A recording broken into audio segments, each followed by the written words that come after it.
Hi எல்லாருக்கும் வணக்கம். இன்றைக்கி நம்ம ஒரு மரவள்ளி கிழங்கு தாளிக்கிறது எப்படின்னு தான் பார்க்க போகிறோம்.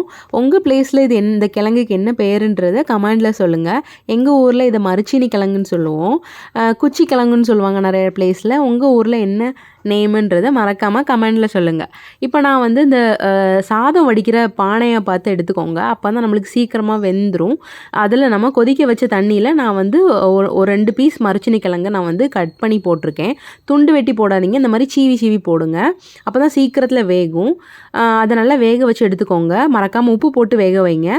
இப்போ நம்ம தாளிச்சிடலாம். வேக வச்ச கிழங்க வடித்து எடுத்துக்கோங்க. ஓட்டை பாத்திரம் வச்சு வடித்து எடுத்துக்கோங்க. சாதம் எப்படி வடிப்போமோ அது மாதிரி. இப்போ நான் வந்து இதில் 2 ஸ்பூன் தேங்காய் எண்ணெய் யூஸ் பண்ணுறேன். அதில் கடுகு, உளுத்தம்பருப்பு, அப்புறம் காஞ்ச மிளகா, கருவேப்பிலை எல்லாம் போட்டு நல்லா தாளித்து விட்டுக்கோங்க.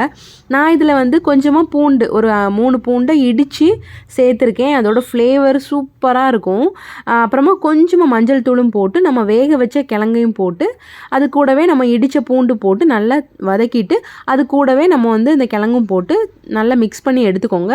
இப்போ நம்மளோட கிழங்கு ரெடி ஆயிடுச்சு. ஃபைனலாக கொஞ்சம் தேங்காய் துருவல் போட்டு அதை வந்து ஃபினிஷ் பண்ணிடுங்க. ஈவினிங் ஸ்நாக்ஸுக்கு பிளெயின் டீ கூட பேர் பண்ணி சாப்பிட்டு பாருங்கள். வேறு லெவல் டேஸ்ட்டில் இருக்கும். கண்டிப்பாக ட்ரை பண்ணி பாருங்கள்.